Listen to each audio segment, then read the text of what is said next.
É, Entendeu? verdade. Eu queria só, se vocês me permitirem, eu acho que é até importante pra gente pontuar.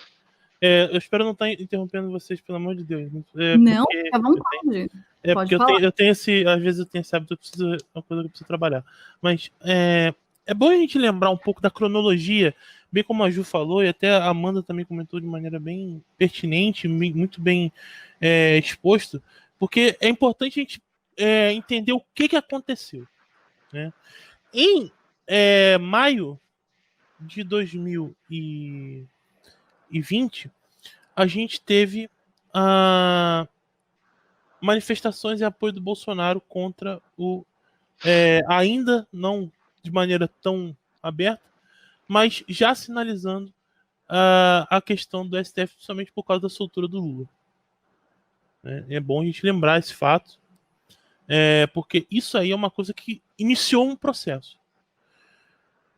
Na sequência, a gente teve a questão da CPMI das fake news, né, que foi encabeçada por Luciano Ayan, que está sendo investigado agora por corrupção e material de pizzaria, se é que vocês me entendem.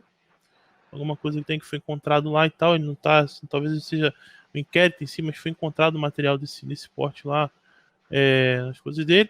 E aí você, com base nesse material absolutamente falso, você tem a abertura do tal do inquérito das fake news pelo senhor Alexandre de Moraes, onde ele é juiz, réu, vítima, ele é tudo.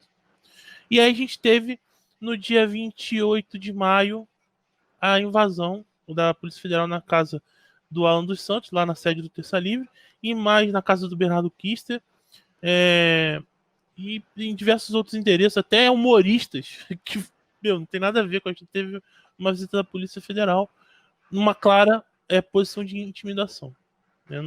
Não havia o inquérito, não havia crime prescrito, não havia nenhuma tipificação penal, não havia nada, havia só busca e apreensão. E é óbvio, tanto Terça Livre, no dia seguinte eu fui para Brasília, eu estive lá com o Alan, no dia seguinte eu vi a casa do Alan dos Santos, para quem aí acha que é mentira, que é teatrinho, eu vi a casa do Alan dos Santos toda revirada, o quarto do Max lá tudo revirado, a esposa do Alan já para dar a luz ao Pedrinho, né? Graças a Deus eu tive a oportunidade também de estar com eles lá nesse momento maravilhoso, meus afilhados. Então, eu vi toda aquela cena e eu vi o esforço que a gente teve para poder se manter firme ao lado do presidente e mostrando as atrocidades que Alexandre de Moraes e todo o STF estavam fazendo contra direitos humanos fundamentais. E logo na sequência, o Terça Livre solta uma matéria que fala sobre aquela questão da QL4, da reunião da QL4, envolvendo Barroso, Rodrigo Maia, Alcolumbre, se eu não me engano, onde eles tramavam um golpe de Estado de derrubar o presidente Bolsonaro através aí de uma manobra dentro do TSE para poder caçar a chapa.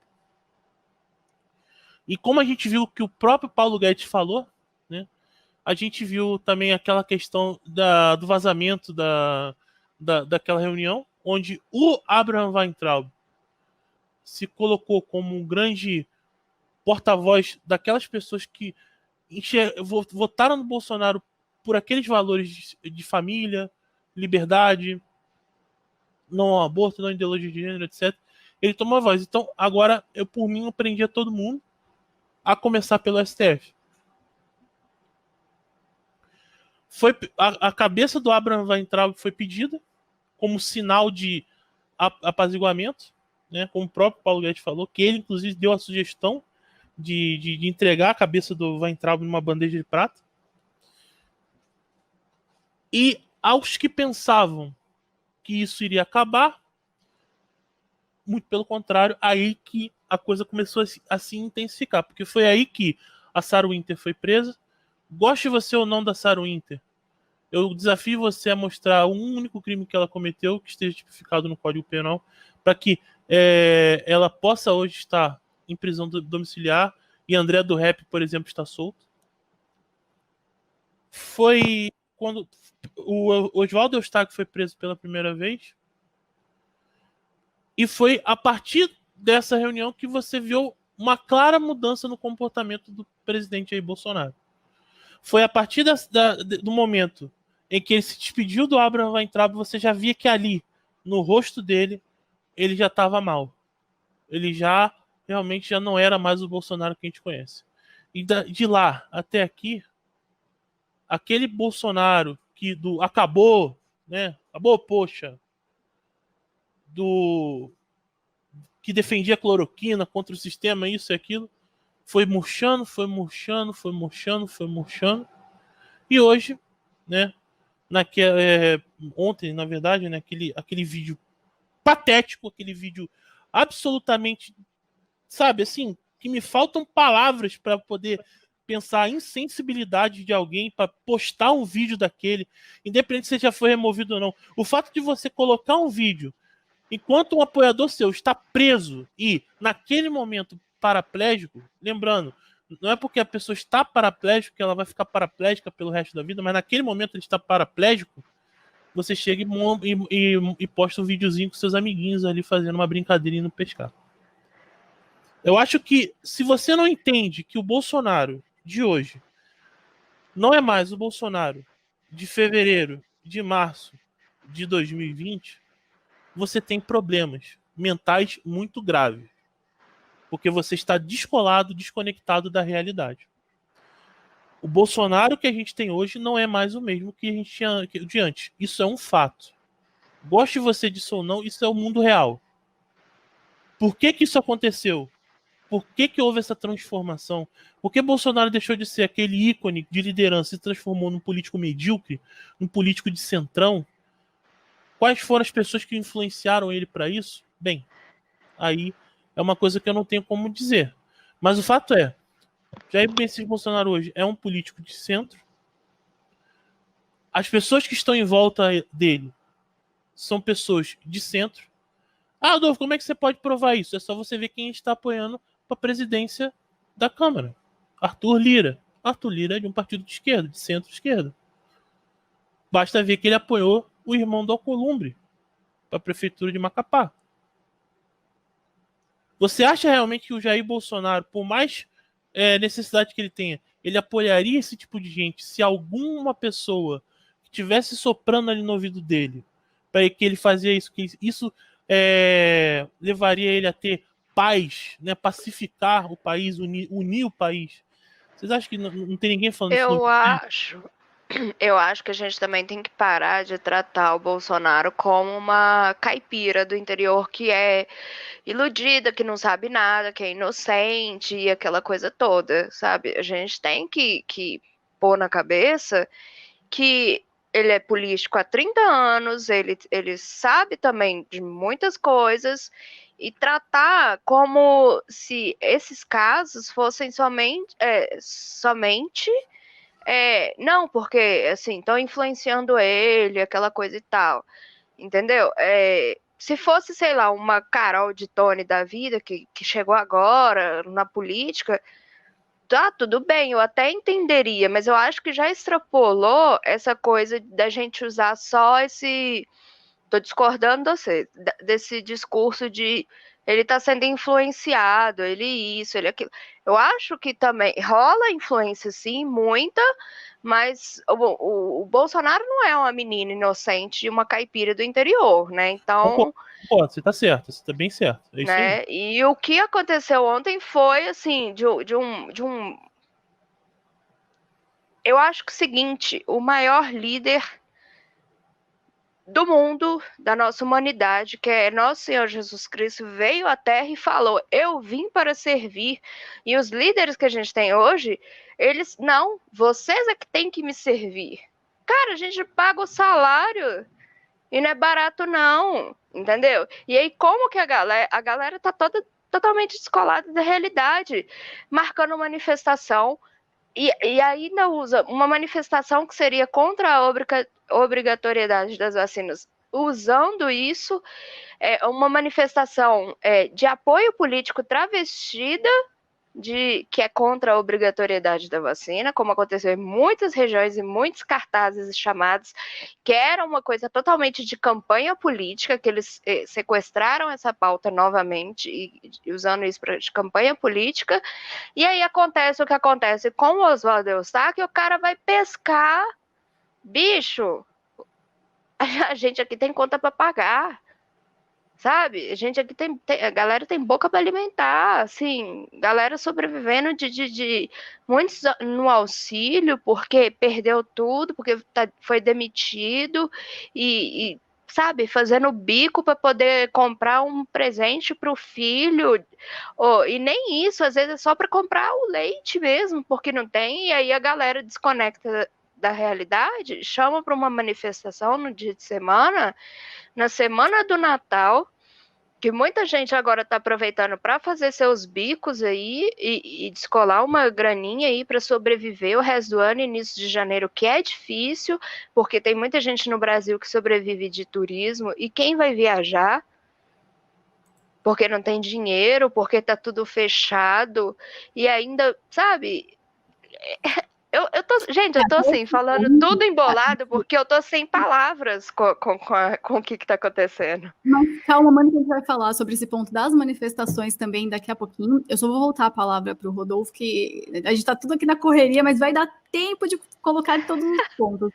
Porque, olha, hoje o programa tem bastante participação mesmo. É assim, ó, eu quero ouvir de todo mundo. Mas, Rodolfo, agora eu quero fazer uma pergunta para você. Muita gente está falando sobre o Senado, óbvio, e o próprio STF, o Alexandre de Moraes, claro, sim, e com certeza. Eu quero ouvir de você qual seria o seu pedido, então, ou então sua reclamação sobre o Senado, o Alexandre de Moraes. A gente já sabe, né, que esse daí é um demônio na terra mesmo, a gente fala isso aqui, se aparecer a PF aqui em casa amanhã, que me ajude a fazer os afazeres de Natal. Mas como que você vê essa cobrança do pessoal em cima do Senado? Você acha que é uma cobrança vazia? Tem fundamento? Tem como fazer alguma coisa? Inclusive, eu tenho uns documentos aqui para ler para o pessoal, mas eu vou ler depois a opinião do Rodolfo.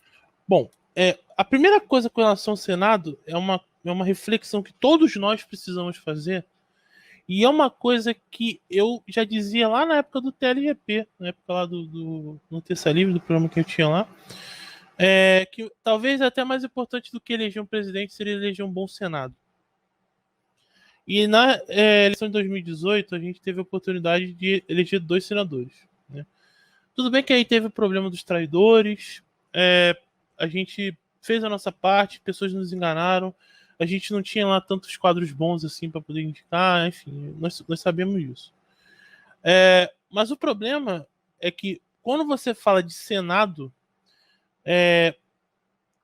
você não tem um ponto a ser cobrado, você tem vários pontos a ser cobrados, você tem que influenciar toda uma... Você tem que influenciar todo um corpo de pessoas que precisam ser convencidas de que elas precisam fazer aquilo ali, senão vão perder a popularidade. Nesse sentido, o que funciona como pressão? É a pressão direta, né?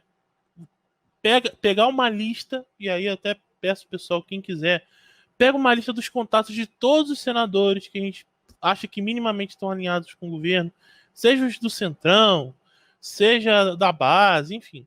Pega essa lista e, cara, tem que ligar, tem que mandar um e-mail pressionando. Eu quero que se protocole o impeachment do Alexandre de Moraes. Outra coisa também, não adianta você falar, eu quero CPI da Lava Toga. CPI da Lava Toga não vai levar nada a lugar nenhum. Você tem que mostrar, você tem que focar em uma pessoa. O Alexandre de Moraes estava cometendo atos ilegais, atos inconstitucionais, então ele precisa ser cassado. Foca num cara, depois foca em outro. É assim que funciona. Porque não adianta você querer combater, entre aspas, a instituição. Isso não vai funcionar. A coisa tem que ser objetiva. Se eu estou identificando que Alexandre de Moraes está cometendo atos ilegais e inconstitucionais, eu preciso fazer com que esse homem deixe de fazer isso. E qual é a maneira que eu tenho que fazer? É fazer a pressão direta, eu mandar um e-mail, eu ligar.